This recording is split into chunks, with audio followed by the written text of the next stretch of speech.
চতুর্দিকে ফিতনার যে ভয়াবহ অন্ধকার, যে ফিতনায় আমরা হারিয়ে যাচ্ছি, যে ফিতনায় আমাদের অস্তিত্ব বিলীন হওয়া উপক্রম, ঠিক এরকম সময়ে যদি আমরা ঈমানের উপর অটল থাকতে পারি, তার বৈশিষ্ট্যটা কি, তার লাভটা কি?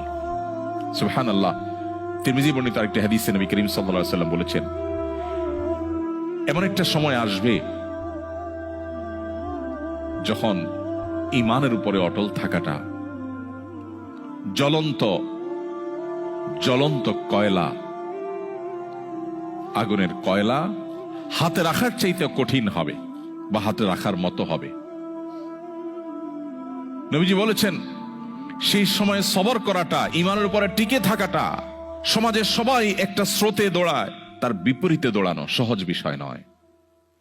কিন্তু এই কাজটা যারা করতে পারবে, নবীজি বলেছেন তাদের কাজটা কষ্টসাধ্য এতটাই যে জ্বলন্ত আগুনের কয়লা হাতে রাখার চাইতেও বা রাখার মতো কষ্টের, কিন্তু এর বিনিময়টা আবার সেরকম ঈর্ষণীয়।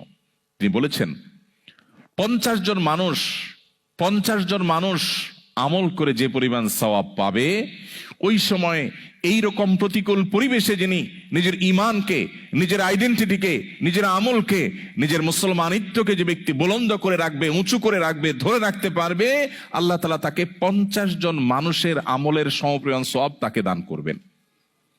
তিনি নামাজ পড়বেন 1 রাকাত, সওয়াব পাবেন 50 রাকাতের। তিনি রোজা রাখবেন একটা, সওয়াব পাবেন 50টার। তিনি হজ করবেন একটা, সওয়াব পাবেন 50টার। সাহাবীরা অবাক হয়ে গেলেন নবীজির এই কথা শুনে।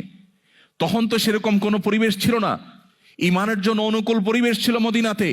নবী করিম সাল্লাল্লাহু আলাইহি ওয়াসাল্লামের এই কথা শুনে তারা জিজ্ঞাসা করলেন, হে আল্লাহর রাসূল, আপনি যে বলছেন তখনকার মানুষেরা প্রতিকূল পরিবেশে ঈমানের উপরে টিকে থাকতে পারলে একজনে 50 জনের সওয়াব পাবে, সেই 50 জন কি আমাদের 50 জন নাকি তাদের সময়ের 50 জন?